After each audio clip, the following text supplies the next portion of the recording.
Dawn breaks over a small camp. The fire still glows faintly under a layer of ash. Someone quietly eats the last of the food from the night before. The air is calm, no roaring predators, no signs of an approaching storm, and no enemies in sight. Yet, something is happening. Sleeping hides are being rolled up. Valuable materials are divided for carrying. Young children are prepped for a long walk, and someone carefully uses dirt to smother the last. Looking around, the bushes are still heavy with fruit. The nearby stream hasn't dried up. The shelters are still standing strong. Why would a group of people abandon a place that is still functioning perfectly? As the last person leaves, the old camp falls silent. Hours later, a heavy downpour might strike, or a pack of predators might pass through. But these ancient people didn't possess a superpower to accurately predict that specific rainstorm or that exact pack of animals. They didn't necessarily know exactly what trouble was coming. What they did know was that the safety margin of this camp was shrinking. Instead of asking what they were running from, the better question is what thresholds they were tracking. When does the cost of staying start to outweigh the cost of moving? How much energy does the group need to keep in reserve to ensure the journey remains safe? There are 6 groups of signals they constantly evaluated: foraging returns, the distance to water and fuel, seasonal cycles, the physical quality of the camp, animal movements, and social relations. A single signal might not be enough to sound the alarm. But when several small cues shift direction at the same time, a decision is made. Inside the camp, no one sees the entire picture. The hunter notices animal tracks becoming scarce. The water gatherer realizes the walk feels longer than the day before. The wood gatherer sees that the dry branches around camp have been picked clean. The caregiver senses that if they delay any longer, the upcoming trek will drain the weakest member. When all these pieces of information are put together, the decision to leave emerges naturally. To understand why people left early, we first need to distinguish between 3 types of movement that often get lumped into the word migration. First is individual relocation, where a single person or family moves to another camp to visit relatives, find working partners, or escape tension. Second is the logistical trip, where a small team leaves camp to hunt or gather materials and then return. And third is the core question of our story, the residential move, where most or all of the group dismantles the shelters, packs up essential gear, and establishes an entirely new base. There's a widespread misconception that hunter-gatherers always waited until food completely ran out before moving. But if the food is truly gone, the people have already burned through their energy. The journey becomes grueling, the new location isn't guaranteed to provide food immediately, and all the risk falls heavily on the young and the vulnerable. Don't assume that setting up camp is cheap and that they could just move on a whim. Even a temporary camp demands hard labor, finding suitable ground, building shelters, establishing hearths, locating water, and zoning areas for sleeping. There's zero benefit in moving constantly without a good reason. The fact that archaeology finds short-term camps doesn't mean the inhabitants fled in a site might be planned for a short stay simply because it's near a specific hunting ground, serves as a waypoint, or sits at an elevation only favorable during the warm season. And moving frequently doesn't mean they lacked a connection to the land. At Panga Saidi in Kenya, humans used a cave site intermittently for about 78,000 years. Leaving and returning was part of a long-term relationship with the landscape. Moving an entire camp is an incredibly expensive decision. It only makes sense when the group recognizes a shifting curve. The cost of staying is rising, while the value of the next location is becoming relatively high. Their early warning dashboard begins with the first signal. Every foraging trip returns less value. In the first few days at a camp, ripe fruit is easy to find, tubers are right off the path, animal tracks are fresh, and fish in the stream are undisturbed. But days later, they have to walk further, the search takes longer, and the amount of food brought back doesn't increase to match. The food in the forest isn't gone. But every unit of food now demands a higher price than it did yesterday. The second signal is the expanding living radius. The camp is the center, and from there, people fan out to get water, fetch firewood, forage, or check track. When all these routes stretch out simultaneously, the energy spent on transportation skyrockets. People return to camp later. Time for childcare and food processing is cut short, and the risk of accidents outside the camp goes up. Moving the base is a way to reset the distance to all these resources. The third signal is the changing of seasons, long before the weather actually turns dangerous. It could be water levels slowly dropping, a shift in wind direction, a cycle of fruiting trees, migrating herds, changing their routes, or insects becoming denser. They didn't need to forecast a specific storm.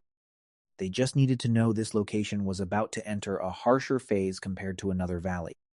The fourth signal comes from the camp itself. Over time, trash, bones, food scraps, and ash accumulate. The trampled ground gets muddy, shelter materials start to rot, and odors develop that attract insects. Even if the landscape outside remains unchanged, the sheer act of living there degrades the value of the camp itself.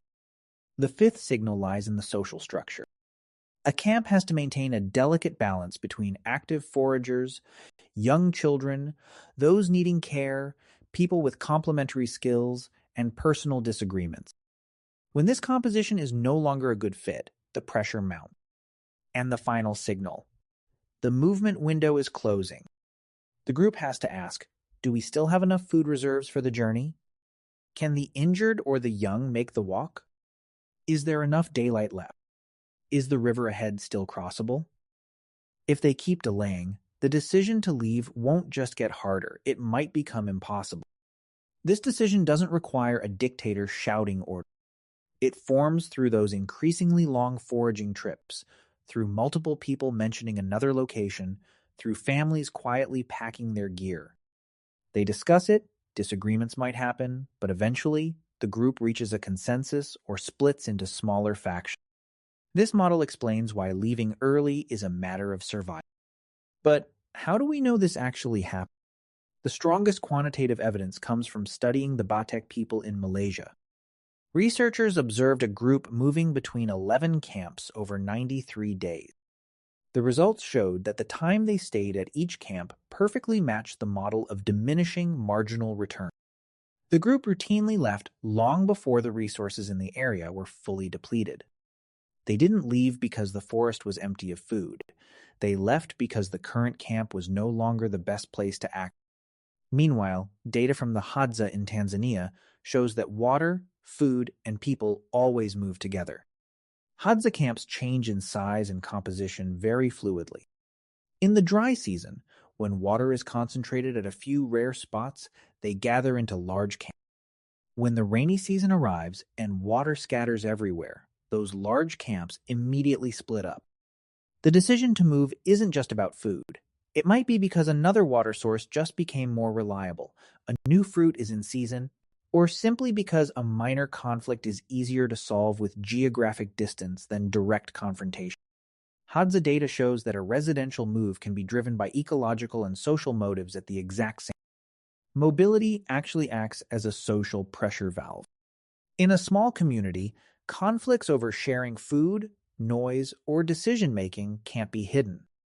If everyone were forced to stay in one place forever, minor disagreements would pile up into mass. The ability to move to another camp allows people to walk away from individuals trying to assert dominance and to seek out new cooperative partners. Trouble doesn't have to be a predator or a storm. Trouble could just be an overcrowded camp, or a perception that sharing has become unfair.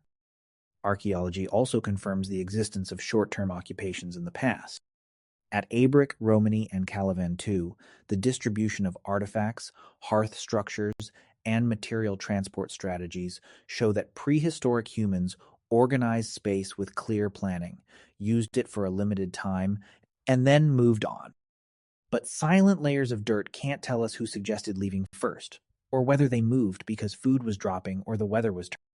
At the same time, at Panga, Saidi, we see a site that could be used, abandoned, and then repeatedly reoccupied over tens of thousands of years. Leaving a location doesn't necessarily mean abandoning it forever. Having known locations readily available in memory makes leaving early much more feasible. They don't have to wait for the current place to completely fail, because they already have the next option mapped out in. All of this leads to a truth that contradicts common sense. Moving late is far more dangerous than moving early. Travel always comes with risks carrying young children, protecting the embers of a fire, finding water on the trail, and arriving early enough to build shelters. If a group waits until the food is totally gone before they start moving, they have to hit the trail starved and exhausted. Imagine a camp with 3 days of food left. The group could wait until day 3 and then desperately scramble away in a state of deprivation. Or they could spend one day traveling to a new area, keeping 2 days of food as a safety.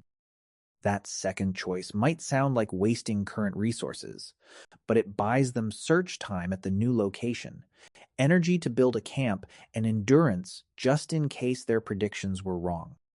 Energy reserves aren't just used to survive at the current camp. They are used to safely escape it. Ironically, the more successful a camp is, the harder it is to decide to. A good spot attracts more people and more food, but it simultaneously generates more waste, creates a more complex social dynamic, and requires more effort to reach a consensus when it's time to pack. And of course, mobility isn't a flawless strategy. The new location might have less food than expected. The water source might have dried up, it might be occupied by another group, or it could just be a bad fit for the weaker members. Mobility is how they managed uncertainty. It wasn't a system that never made mistakes. We shouldn't turn mobility into a perfect strategy or project complex intentions onto every archaeological soil layer. A camp with very few artifacts isn't guaranteed to be a short-term camp. Maybe they cleaned up meticulously, or the organic materials completely decayed. Conversely, a camp packed with artifacts might just be the result of a dozen quick visits to the exact same coordinates. Furthermore, modern mobile foragers live in the modern world, impacted by land loss and contemporary policy. They aren't direct carbon copies of Neanderthals or Pleistocene Homo sapiens. Archaeology can show that a site was used briefly, extensively, or intermittently, but the exact reason a group left usually has to be reconstructed using comparative models rather than read directly from the dirt. Even if the specific reasons for every ancient departure are lost to time, the core principle is incredibly familiar. Today, in modern evacuations, the best time to leave always looks too early. It's when the heavy rain hasn't started, the roads aren't flooded, the power is still on, and the house is standing strong. It's precisely because the system is still functioning that leaving is easy. The car has gas, the highways are open, and people are still calm. If you wait until the absolute proof of disaster is staring you in the face, the safety window has usually slammed shut. An ancient camp faced the exact same logic. The food isn't gone, but the hunting trip took too long. The water hasn't dried up, but the harsh season is looming. Acting early always looks like an overreaction until acting late becomes entirely impossible. Moving early also preserves an invisible but vital asset, option. From a new camp, they can still split up, turn back, or try a different resource. Clinging to a spot until depletion strips away every single one of those. Let's return to the morning at the camp from the beginning of our story. This time, if we look closely, we can catch the small signals. The water gatherer returns later than usual. The foraging basket is lighter, despite a longer trip. The firewood picked up around camp is mostly damp branches. Someone mentions that fruits are ripening in the next valley, and minor arguments have begun to spark in the larger group. None of those signals is a catastrophic disaster, but together they show that the advantage of staying is fading away. The group decides to leave while they still have food for the journey, while the children still have their strength, while there is plenty of daylight, while the river is still shallow enough to cross, and while the next location is still a proactive choice rather than a final, desperate gamble. Ancient camps were often dismantled long before real trouble arose. They tracked costs that were quietly rising, dropping foraging returns, longer walks for water and wood, changing seasons, mismatched group dynamics, and a shrinking time window. They didn't need to wait for starvation, violent storms, or explosive conflicts to become a certainty. Naturally, not every camp followed this. Some sites were used on a fixed seasonal schedule, some were abandoned due to sudden accidents, and undoubtedly, some groups hesitated and waited far too long. A shelter provides a warm fire, memories, familiarity, and an absolute sense of safety. Therefore, deciding to walk away from it while everything is still fine demands an exceptional mindset, the ability to value future survival over present comfort and convenience. As the group disappears from view, the old camp is left behind with its extinguished fire and footprints pressed into the dirt. There is no scene of brutal destruction forcing. The camp wasn't defeated. It simply was no longer the best option. The smartest move was often made while staying still was still possible.